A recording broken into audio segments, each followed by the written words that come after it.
Image news కి స్వాగతం. ముందుగా ముఖ్యాంశాలు. ఎవరి హయాంలో అభివృద్ధి జరిగిందో చర్చకు సిద్ధమా? కాకాని టీఎన్ఎస్ఎఫ్ తిరుపతి పార్లమెంటరీ అధ్యక్షుడు.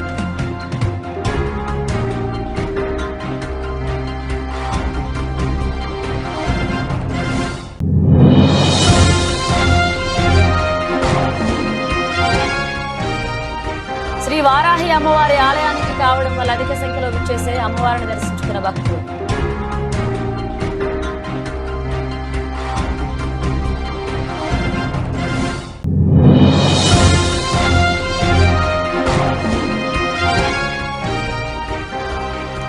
మురుమండ హై స్కూల్లో పూర్వ విద్యార్థుల ఆత్మీయ సమ్మేళనం.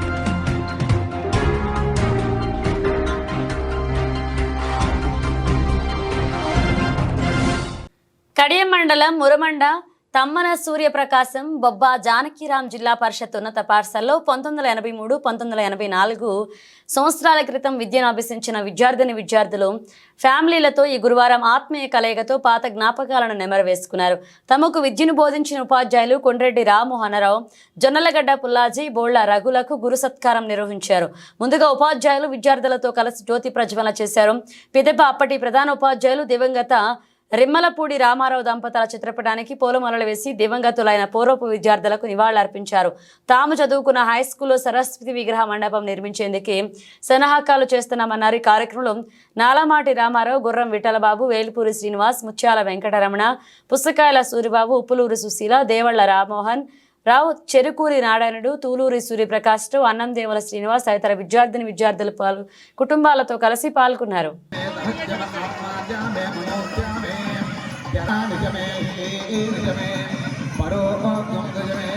గురుగారికి సన్మానం చేయడానికి అందరూ పాల్పంచుకోవాలి. శారద, భారతి వారు కూడా ఎవరు కూడా వినాయకపోద్దు, అందరూ రావాలి. దాంట్లో ఎవరు రావాలి, ఎవరు ఉంటే అందరూ కూడా రావాలి.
అందరికీ నమస్కారం అండి. రాజమహేంద్రవరం రూరల్ మండలం కడియం మండలం మురమండ గ్రామంలో 1983-84 10th క్లాస్ బ్యాచ్ విద్యార్థుల ఆత్మీయ సమ్మేళనం ఈరోజు 16వ తారీఖు జనవరి 2025 తారీఖున జరుపుకోవడానికి మీరందరూ సమావేశమయ్యాము. ఈ సందర్భంగా మాకు విద్యను అందించినటువంటి పెద్దలు గురువులకి సత్కారం కూడా చేసి ఉన్నాము. మా గురువుగారు పుల్లాజీ మాస్టారు, రామ్మోహన్ రావు మాస్టారు, బోళ్ల రఘు మాస్టారు కూడా విచ్చేసి ఉన్నారు. వాళ్ళని ఈ సందర్భంగా మమ్మల్ని ఆశీర్వదిస్తూ వాళ్ళు మాటలు చెప్పవలసిందిగా కోరుతున్నాను. Thank you very much. నా పేరు గున్నం విఠలబాబు. ఓకే, నా పేరు రామ్మోహన్ రావు. సుమారుగా 9 సంవత్సరాలు పనిచేశాను హై స్కూల్లో. ఇక్కడ విద్యార్థులందరూ కూడా చాలా ఐకమత్యంగా ఉండేవారు, చాలా చక్కగా చదువుకున్నారు. ఇప్పుడు మంచి విద్యార్థులు వీళ్ళందరూ కూడా వచ్చి ఈ రకంగా మన ఆహ్వానించి మంచి ఉన్నతంగా మమ్మల్ని ఆనందపరిచినందుకు చాలా సంతోషంగా ఉంది. వీరందరూ కూడా మంచి వృద్ధిలోకి రావాలని, వారి పిల్లలు కూడా మంచి వృద్ధిలో ఉంటారని ఆశిస్తూ మా ఆశీస్సులు ఎప్పుడు కూడా వారికి ఉంటాయని. అందరికీ నమస్కారం అండి. నా పేరు జొన్నలగడ్డ పుల్లాజీ. ఈ పాఠశాలలో నేను చదువుకున్నాను. తర్వాత ఈ పాఠశాలలో నేను సుమారు 10 సంవత్సరాలు పనిచేశాను. నేను నా దగ్గర చదువు నేర్చుకున్నటువంటి 1983-84 విద్యార్థులు ఈ విధంగా ఆత్మీయ సమ్మేళనం ఏర్పాటు చేసుకుని మా గురువులైనటువంటి రామ్మోహన్ రావు రవి గారు నన్ను పిలిచి చాలా చక్కగా సన్మాన కార్యక్రమం చేశారు. ఈ సందర్భంగా వారందరికీ నా హృదయపూర్వకమైనటువంటి కృతజ్ఞతలు తెలియజేస్తున్నాను. అలాగే వారికి, వారి కుటుంబ సభ్యులకి, వాళ్ళ పిల్లలకి, అలాగే వాళ్ళ మనవలు మనవరాళ్ళు వాళ్ళకి నా యొక్క ఆశీస్సులు తెలియజేస్తున్నాను. నాకు ఈ అవకాశం ఇచ్చినందుకు మీ అందరికీ చాలా కృతజ్ఞతలు. Thank you. నా పేరు నల్లమాటి రామారావు అండి. నేను 1983-84 10th క్లాస్ బ్యాచ్ మాది. ఈరోజు జనవరి 16, 2025 ఈ కార్యక్రమం ఆత్మీయ సమ్మేళనం జరుపుకోవడం జరిగింది. అలాగే మా గురువులైనటువంటి వారిని కూడా ఆహ్వానించడం జరిగింది. అలాగే మా పూర్వ విద్యార్థులందరూ కూడా సుమారు 60 మంది ఫ్యామిలీస్తో అటెండ్ అయ్యారు. వారందరూ కూడా చాలా సహృదయంతో ఈ కార్యక్రమానికి అటెండ్ అయ్యారు. వారందరి యొక్క సౌజన్యంతో ఇంత విజయవంతంగా నిజంగా చెప్పాలంటే మా అందరి యొక్క ఆత్మలు కూడా మనసులు కూడా చాలా పులకించిపోయేటువంటి విధంగా ఈరోజు మాకు ఈ కార్యక్రమం జరిగింది. ఈ కార్యక్రమం చేసుకోవడమే కాకుండా మేము చదివినటువంటి దేవాలయం లాంటి పాఠశాలకు అందరి తరపున కూడా ఒక సరస్వతీదేవి యొక్క మందిరం నిర్మించాలని మేము తలపెట్టాము. అది కూడా కార్యరూపం దాల్చుతుంది. అతి త్వరలో కూడా ఆ మందిరాన్ని కూడా మా అందరి యొక్క సహకారంతో చేయాలని మా హెచ్ఎం మేడం, ప్రెసిడెంట్ ఉన్న హెచ్ఎం మేడం గారు కోరారు. వారికి యొక్క కోరిక మేరకు కూడా మేము చేయడానికి మా పూర్వ విద్యార్థులు అందరి తరపున కూడా మేము సంకల్పించాం కనుక అది కూడా పూర్తి చేస్తాం. ఈరోజు ఈ కార్యక్రమానికి ఇచ్చేసినటువంటి మా పూర్వ విద్యార్థులు అందరికీ, మా గురువులందరికీ కూడా నా తరపున ప్రత్యేక ధన్యవాదాలు తెలుపు. ఇక్కడి నుంచి నా యొక్క మీ అందరి యొక్క ఆశీస్సులు నాకు ఇచ్చి ఈ కార్యక్రమాన్ని ఇంత విజయవంతంగా జరిపించిన మీ అందరికీ కూడా హృదయపూర్వక ధన్యవాదాలు తెలియజేస్తున్నాను. వెదిరిపాక విజయదుర్గ పీఠాధిపతి వాడ్రేవు వెంకట సుబ్రహ్మణ్యం 89వ జన్మదిన వేడుకలను ఘనంగా నిర్వహించేందుకు అన్ని ఏర్పాట్లు పూర్తి చేశారు. తొలి రోజు శుక్రవారం అరుణాచల దేవస్థాన పండితులచే ఆలయ సాంప్రదాయాల ప్రకారం అభిషేకాలు నిర్వహించారు. ఆపీత కుంచమాంబదేవి సమేత అరుణాచలేశ్వర స్వామికి కళ్యాణం నిర్వహించారు. గాఢ ఆధ్యాత్మిక ప్రసంగం చేస్తూ అరుణాచలేశ్వరుని మహిమను వివరించారు. ఈ కార్యక్రమంలో పీఠం అడ్మినిస్ట్రేటివ్ వివి బాపిరాజు, విజయదుర్గ సేవా సమితి ప్రతినిధులు, పిఆర్ఓ బాబి, ఉభయ తెలుగు రాష్ట్రాల నుండి అధిక సంఖ్యలో భక్తులు ఈ పూజా కార్యక్రమాల్లో పాల్గొన్నారు.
బిఆర్ అంబేద్కర్ కోనసీమ జిల్లా రాయవరం మండలం ఇమేజ్ న్యూస్ 2025 క్యాలెండర్ను విజయదుర్గ పీఠాధిపతి గౌడ్ ఆవిష్కరించారు. గౌడ్ 89వ జన్మదిన వేడుకల్లో భాగంగా జరుగుతున్న పూజా కార్యక్రమంలో ఇమేజ్ న్యూస్ క్యాలెండర్ను గౌడ్ ఆవిష్కరించి సమస్త యాజమాన్యానికి, విలేకరులకు శుభాశీస్సులు అందజేశారు.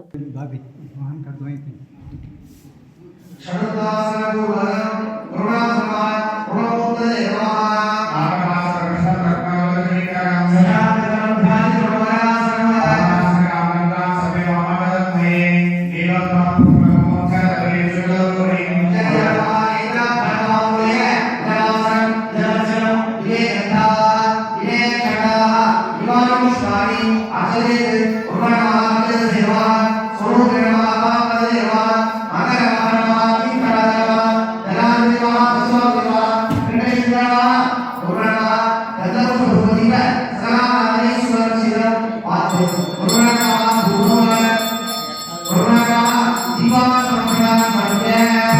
ఎస్పీఎస్ఆర్ నెల్లూరు జిల్లా కావలి నియోజకవర్గం కావలి ఇమేజ్ న్యూస్ క్యాలెండర్ను ఆవిష్కరించారు కావలి శాసనసభ్యులు దగ్గుమాటి వెంకటకృష్ణారెడ్డి. ఈ సందర్భంగా ఆయన మాట్లాడుతూ ఇమేజ్ న్యూస్ ఛానల్ ప్రేక్షకులకు, యాజమాన్యానికి, సిబ్బందికి మరియు రిపోర్టర్లందరికీ ఆయన నూతన సంవత్సర మరియు సంక్రాంతి శుభాకాంక్షలు తెలిపారు. ఈ ఛానల్ దినదిన అభివృద్ధి చెంది ప్రేక్షకులకు వార్తలను అందించడంలో ముందుండాలని, నిజాన్ని నిర్భయంగా ప్రజల ముందుకు తీసుకువెళ్లాలని ఆయన ఈ సందర్భంగా తెలియజేశారు. ఈ కార్యక్రమంలో జిల్లా స్టాఫ్ రిపోర్టర్ మహమ్మద్ హాసన్ బేగ్, కావలి నియోజకవర్గ రిపోర్టర్ బాలాజీ పాల్గొన్నారు.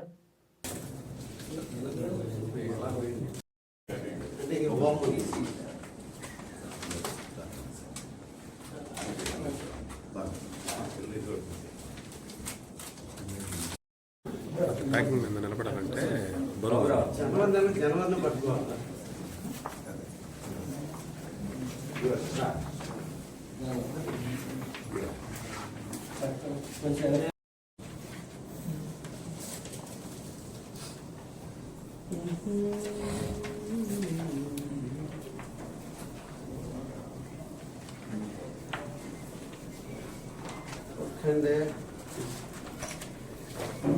నాది నేను డబ్బులు బాధించుకునే నేను చూసుకోవాలి.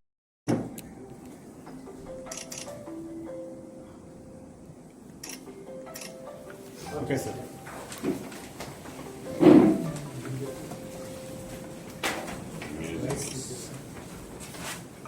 అలాగే ఉండు ఉండు ఏముంది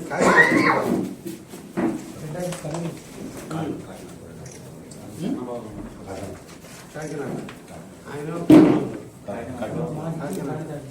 ద్వారంపూడి అర్జెంట్ అంటే మన ద్వారంపూడి చంద్రశేఖర్ కొడుకు.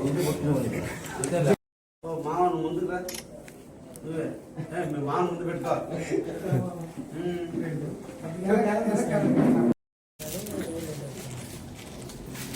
అందరికీ నమస్కారాలు. నూతన సంవత్సరాన్ని ఆరంభాన్ని ఘనంగా జరుపుకున్న మనందరం కూడా ఇంకా భవిష్యత్తులో ఎక్కువ ఆనందాన్ని గడపాలని, ముఖ్యంగా ఇమేజ్ న్యూస్ యాజమాన్యం వారి యొక్క సిబ్బంది అందరూ కూడా సంక్రాంతి శుభాకాంక్షలు తెలియజేస్తున్నా. కొత్తగా వచ్చినటువంటి ఇమేజ్ న్యూస్ ఛానల్ భవిష్యత్తులో మంచి స్థాయికి రావాలని, న్యూస్ని ప్రజలకు చేరవేయడంలో వాళ్ళు నిష్పక్షపాతంగా వ్యవహరించాలని, ప్రజా సమస్యలు గలవెత్తడంలో ముందుండి ప్రజలను చైతన్యపరచాలని న్యూస్ యాజమాన్యాన్ని కోరుకుంటూ వారందరికీ కూడా నూతన సంవత్సర శుభాకాంక్షలు తెలియజేస్తున్నారు. డాక్టర్ బిఆర్ అంబేద్కర్ కోనసీమ జిల్లా రాయవరం మండలం గౌరీదేవి సంబరాన్ని మండలంలోని వెదురుపాకలో గౌరీశంకర తూర్పు కాపు విద్యా విజ్ఞాన అభివృద్ధి సంఘ ఆధ్వర్యంలో ఘనంగా నిర్వహించారు. 2 సంవత్సరాలకు ఒకసారి విజయదశమి రోజున అమ్మవారిగా భావించే వరి దుబ్బును తీసుకొచ్చి ఆలయంలో ప్రతిష్ఠించి కార్తీక పౌర్ణమి రోజున అమ్మవారి విగ్రహాన్ని తీసుకొచ్చి అప్పటి నుండి 3 నెలల పాటు నిత్యధూప నైవేద్యాలతో పూజలు నిర్వహిస్తారు. సంక్రాంతి వెళ్లిన తర్వాత ముక్కనుమ రోజున గౌరీదేవికి జాతర నిర్వహిస్తామని ఉత్సవ కమిటీ అధ్యక్షుడు తుంపాల లోవరాజు, కార్యదర్శి గోకాడ దుర్గాప్రసాద్, కార్యవర్గ సభ్యులు తెలిపారు.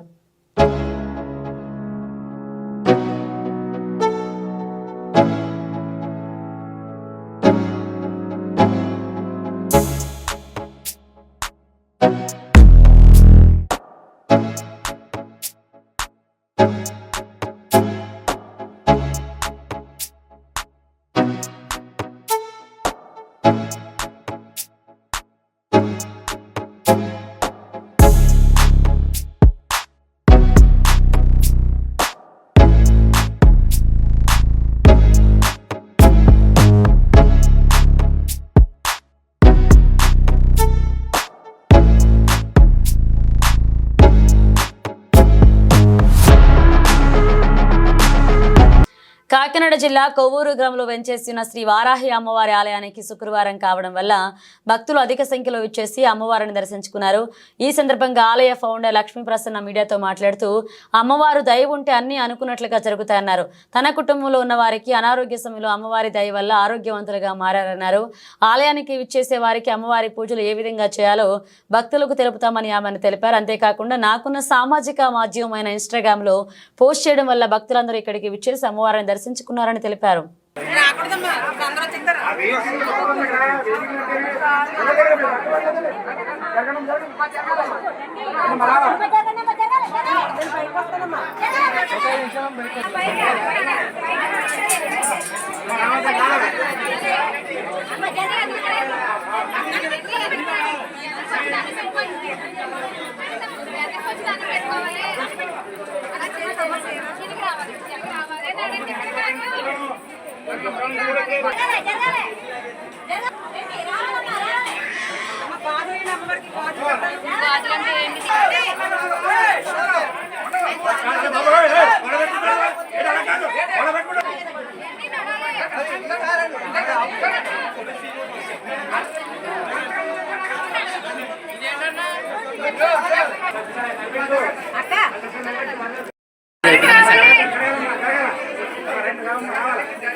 లక్ష్మీ దండనాయక అంటే సప్తమాతృపులలో 5వ ఆమె మన వారాహి అమ్మవారు.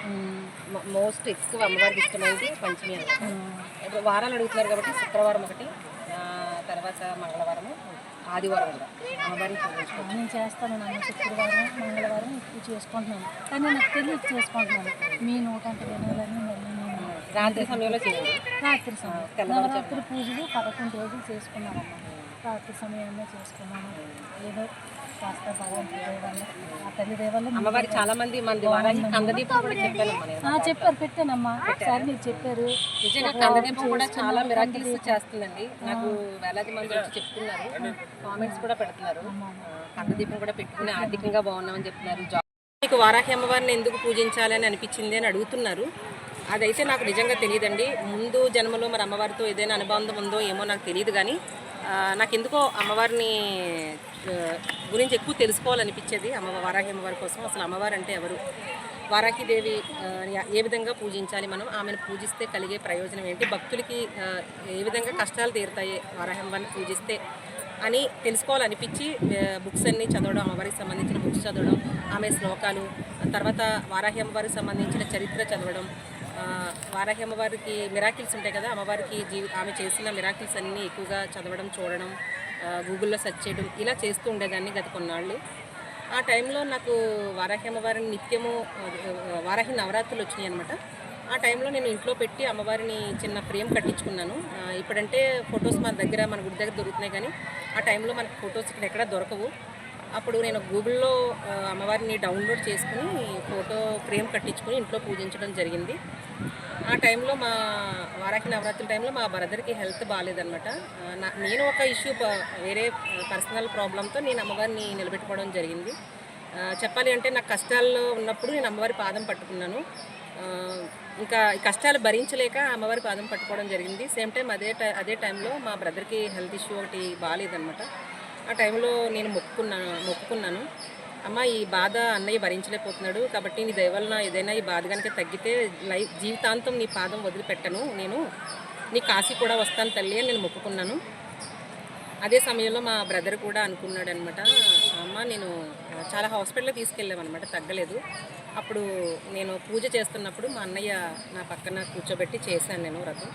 ఆ టైంలో మా అన్నయ్య అనుకున్నారనమాట, నేను ఈ పూజ ఏదైతే ఉంది, ఈ బాధ ఏదైతే నేను భరించలేకపోతున్నాను తల్లి, నువ్వు స్వచ్ఛమైన దేవత అంటారు కదా, నా బాధను నువ్వు తగ్గిస్తే కనుక నేను నీకు నా ఇంటి పక్కన కొంచెం స్థలం కేటాయించి నీకు గుడి కట్టేస్తాను అనేసి మొక్కుకుంటూ జరిగింది.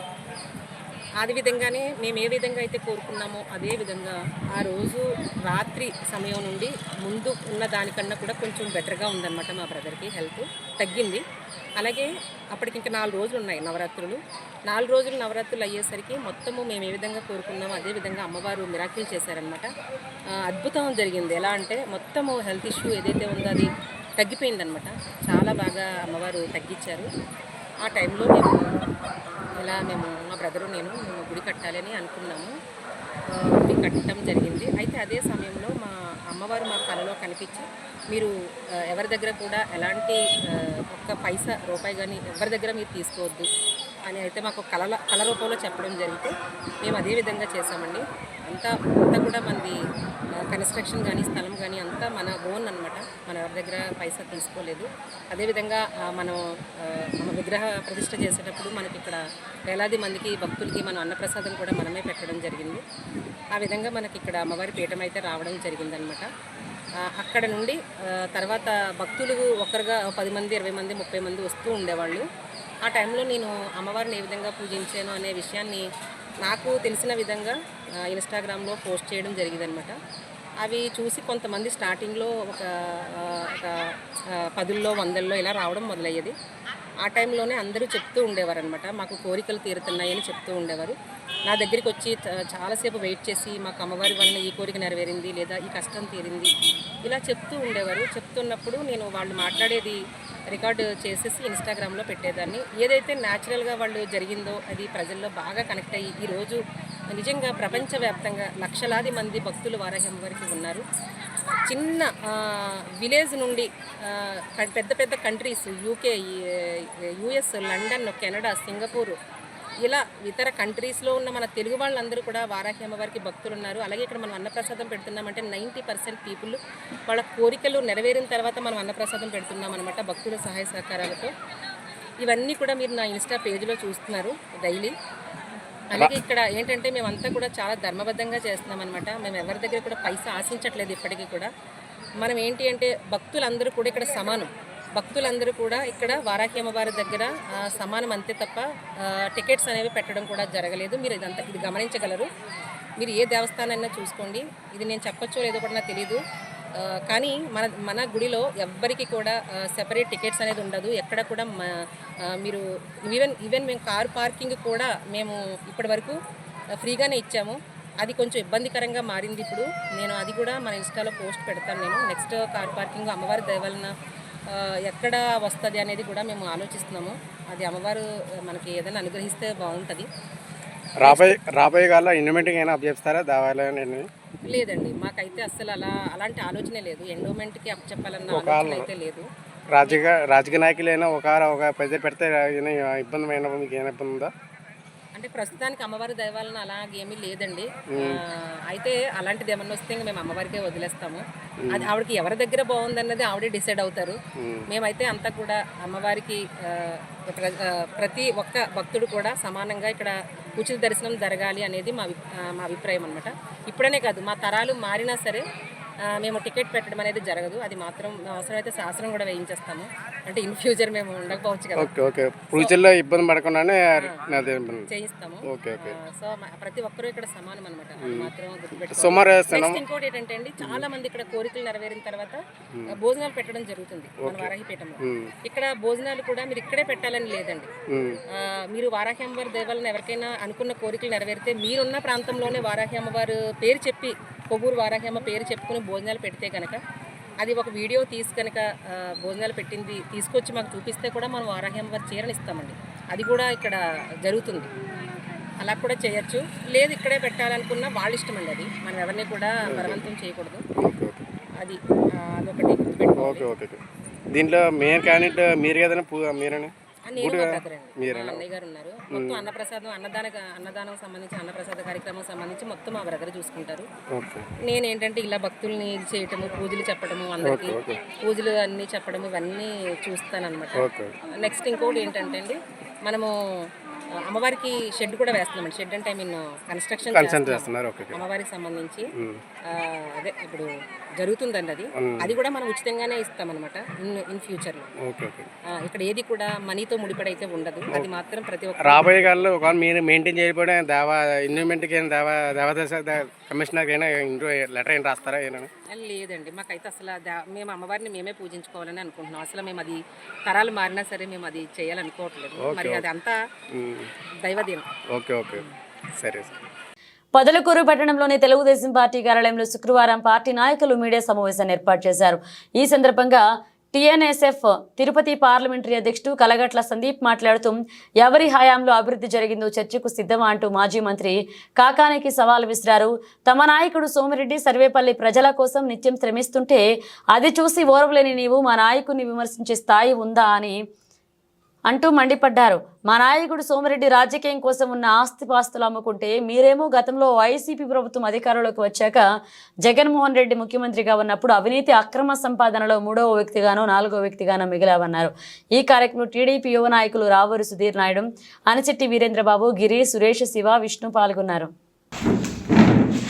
వింటాయించి కాకాని గోవర్ధన్ రెడ్డి గారు ఈ ఓటమిని జీర్ణించుకోలేక రోజు మా నాయకుడు, ప్రజల నాయకుడు, సర్వేపల్లి శాసనసభ్యులు సోమిరెడ్డి చంద్రమోహన్ రెడ్డి గారు మీద విషయం కక్కుతూ మాట్లాడడం జరిగింది. ఈ పండగల్లో కూడా ప్రశాంతంగా ఇంటి దగ్గర ఉండి పండగ జరుపుకోకుండా ఏదో సర్వేపల్లిలో అవినీతి అక్రమాలు పెరిగిపోతున్నాయి, నేను దాని మీద పోరాడుతున్నామని చెప్పేసి పల్లెల్లో పర్యటిస్తూ అసత్యాలు ప్రచారం చేస్తూ పబ్బం గడుపుకుంటున్నాడు. ఈరోజు మేము అడుగుతా ఉన్నాం, గతంలో అనేక సార్లు కూడా అడిగాం, పొదలకూరు మండలం అనేది, పొదలకూరు మండలం నుంచి ఎమ్మెల్యేకి గెలిచావు, తర్వాత మంత్రి అయ్యావు, నువ్వు పొదలకూరు మండలానికి చేసింది ఏంది ఒక్క మాట చెప్పు. మా నాయకుడు 2014లో ఓడిపోయినప్పటికి కూడా పొదలకూరు మండల ప్రజలు, ముఖ్యంగా పొదలకూరు పట్టణ ప్రజలు మినరల్ వాటర్ తాగాలనే ఉద్దేశంతో మెగా మినరల్ వాటర్ ప్లాంట్ తీస్తే దాన్ని 4 కోట్లు పెట్టి శాంక్షన్ చేయించి పనులు మొదలుపెట్టి తాగునీరు అందించాలనే ఉద్దేశం తెస్తే అది నువ్వు వచ్చిన 2019లో నువ్వు వచ్చిన వెంటనే అది ఆపేసి కాంట్రాక్టర్లను బెదిరించిన చరిత్ర నీది. అదేవిధంగా మా నాయకుడు కండలేరు ఎడమకాలం నుంచి లిఫ్ట్ ద్వారా నీళ్లు ఇచ్చి ఏదైతే మన కండలేరు డ్యాంలో 3-4 టీఎంసీలు ఉన్నా కానీ ఇక్కడ లిఫ్ట్ ద్వారా నీళ్లు అందించి రైతుల యొక్క నిమ్మ చెట్లు కాపాడిన చరిత్ర సోమిరెడ్డిది. దానికి ఆ యొక్క మోటార్లకు విద్యుత్ బిల్లులు కట్టలేక 7 కోట్ల బకాయిలు ఉంటే ఆపేసిన చరిత్ర నీది. నువ్వా మా నాయకుడి గురించి మాట్లాడేది? ముఖ్యంగా నేను ప్రెస్ మీట్ పెట్టి మా నాయకుడిని కల్తీ నాయకుడు అన్నావు. కల్తీలు నీకు అలవాటు. 2014లో కల్తీ ముద్దు తెచ్చి ప్రజల ప్రాణాలను పణంగా పెట్టి పంచిన చరిత్ర నీది. అదేవిధంగా విదేశాల్లో ఆస్తులు ఉన్నాయని చెప్పి సోమిరెడ్డి చంద్రమోహన్ రెడ్డి గారికి వారి కుమారులకు విదేశాల్లో ఆస్తులు ఉన్నాయని చెప్పి తప్పుడు పత్రాలు తెచ్చి అడ్డంగా దొరికిపోయి ఏదైతే రోజు వెళ్ళి హైకోర్టు నుంచి బెయిల్ తెచ్చుకొని రోజు వెళ్ళి స్టేషన్కి ఒక హెడ్ కానిస్టేబుల్ ముందు చేతులు కట్టుకొని సంతకం పెట్టిన చరిత్ర నీది. నువ్వా మాట్లాడేది? ఈరోజు రైతులు అల్లాడిపోతున్నారంటలో గతంలో 2 సంవత్సరాలుగా మంత్రిగా ఉన్నావు. నువ్వు చేసిందేంది? ఒక్క పనిముట్టైనా ఇచ్చావా? ఒక గిట్టుబాటు ధరైనా కనిపించావా? మా నాయకుడి గురించి మాట్లాడడం ఇది మంచి పద్ధతి కాదు. తొందరలోనే నువ్వు అరెస్ట్ కాబోతున్న విషయాన్ని, ఈ 3 కేసులు రుజువు అవబోతున్నాయి, అరెస్ట్ కాబోతున్న విషయాన్ని నువ్వు గ్రహించి ప్రజలు నువ్వేదో ప్రతిపక్షంలో పోరాడి ప్రభుత్వం నిన్ను వేధిస్తుందని చిత్రీకరించుకునేదానికి ప్రయత్నాలు తప్ప వాస్తవంగా ఈరోజు జగన్మోహన్ రెడ్డి అన్ని వ్యవస్థను నాశనం చేస్తే ఒక్కో వ్యవస్థను గాడిని పెట్టుకుంటూ చంద్రబాబు నాయుడు గారు ముందుకు పోతూ ఉన్నారు. అదేవిధంగా మొన్న మీరు ఫీజు రియంబర్స్మెంట్ ఆయన అంతకుముందు మీటింగ్లు పెట్టి విద్యార్థుల చేత జగన్ మామయ్య, జగనన్న అని పిలిపించుకున్న మీ మాజీ ముఖ్యమంత్రి జగన్మోహన్ రెడ్డి పెట్టిన బకాయిలు కూడా నారా లోకేష్ గారు పాదయాత్రలో ఆయన దృష్టికి వస్తే విద్యార్థులను ఇబ్బంది పెట్టకూడదనే ఉద్దేశంతో 3 రోజుల ముందు ఒక 700 కోట్లు పాత బకాయిలు వదలడం జరిగింది. అది చిత్తశుద్ధి గల నాయకుడికి ఉండే విజన్ అంతే తప్ప నీలాగా వచ్చి గ్రామాల్లో తగులు పెట్టడం, అక్రమ కేసులు పెట్టడం, వావులేటిపాడులో దళితుల భూములు ఆక్రమించడం, అదేవిధంగా గ్రామాల్లో వాతావరణాన్ని నువ్వు రాజకీయాల రంగులు పులిమి వాళ్ళని రెచ్చగొట్టి పైశాచిక ఆనందం పొందే నాయకుడు నువ్వా మా సోమిరెడ్డి చంద్రమోహన్ రెడ్డి గారి గురించి మాట్లాడేది? ఈరోజు సోమిరెడ్డి చంద్రమోహన్ రెడ్డి గారు ఉన్న ఆస్తులను అమ్ముకొని రాజకీయం చేసేదే తప్ప మీలాగా మీరు తోడేరు వాసే ఈ చుట్టుపక్కల పరిసర ప్రాంత ప్రజలకు కూడా తెలుసు మీ ఆస్తుపాస్తులు, మీ వివరాలు. ఈరోజు నువ్వు ఎన్ని వేల కోట్లు నువ్వు చేసిన ఘనత ఒక్కటే. రాష్ట్రంలో జగన్మోహన్ రెడ్డి గారు ముఖ్యమంత్రిగా ఉన్నప్పుడు 1000 కోట్లు సంపాదించిన దాంట్లో 3వ ఓడు 4వ ఓడు అవినీతి సంపాదన ముందున్నావు తప్ప. నిన్న మాజీ మంత్రి గోవర్ధన్ రెడ్డి గారు మండలంలో పర్యటిస్తూ నిన్న ఇక్కడ ఒక ప్రెస్ మీట్ పెట్టి అవాకులు చవాకులు పేదం మనందరం చూసాము. అవినీతి గురించి సోమిరెడ్డి అవినీతి చేస్తున్నట్టు మాట్లాడుతున్నారు. గత 5 ఏళ్లలో ఈయన ఎమ్మెల్యేగా ఉండి మంత్రిగా ఉండి ఎంత అవినీతి చేశాడో మన నియోజకవర్గ ప్రజలే కాదు, జిల్లా ప్రజలు కానీ రాష్ట్ర ప్రజలందరికీ తెలుసు. మంత్రిగా ఉండి ఈయన రాష్ట్రానికి కానీ మన నియోజకవర్గాన్ని ఒరగబెట్టింది ఏమీ లేదు, అవినీతి తప్ప, అక్రమాలు తప్ప. అలాంటి గోవర్ధన్ రెడ్డి ఈరోజు మన పెద్ద ఆయన సోమిరెడ్డి గురించి అవాకులు మాట్లాడుతున్నాడు. గోవర్ధన్ రెడ్డి గారు, మీరు చేసిన అవినీతి జిల్లా ప్రజలందరికీ తెలుసు. మీరు ఇప్పటికైనా బుద్ధి తెచ్చుకొని ఇలాంటి మాటలు తగ్గించుకుంటే మంచిది. మీరు ఎవరు చేయనట్టుగా ఏకంగా కోర్టులోనే దొంగతనం చేసిన కోర్టు దొంగ మీరు. రాష్ట్ర ప్రజలతో ఆరోగ్యంతో మీరు వ్యవసాయ శాఖ మంత్రిగా ఉండి మీరు జిల్లాకు కానీ నియోజకవర్గానికి చేసిన కనీసం ఈ కాలువలు కూడా క్లీన్ చేసిన పాపాను పోలేదు 5 ఏళ్లలో.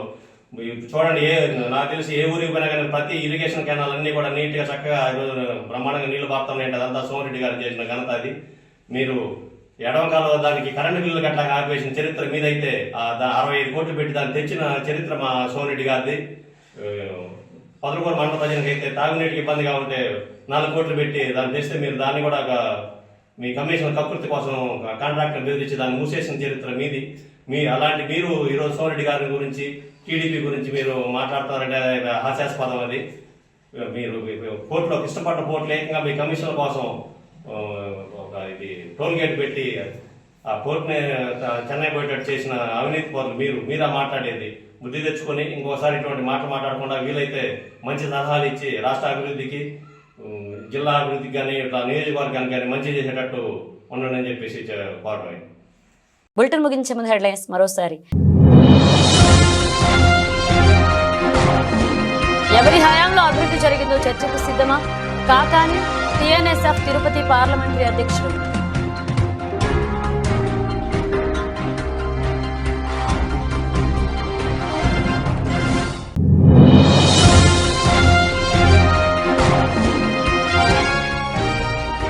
శ్రీ వారాహి అమ్మవారి ఆలయానికి కావడం వల్ల అధిక సంఖ్యలో విచ్చేసే అమ్మవారిని దర్శించుకున్న భక్తులు.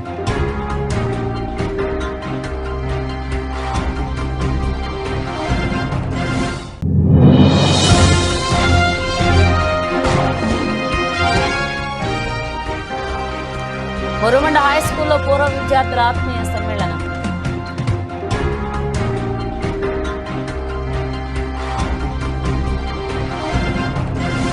ఇవి బులెటిన్ అప్డేట్స్. మరిన్ని అప్డేట్స్తో మళ్ళీ కలుద్దాం.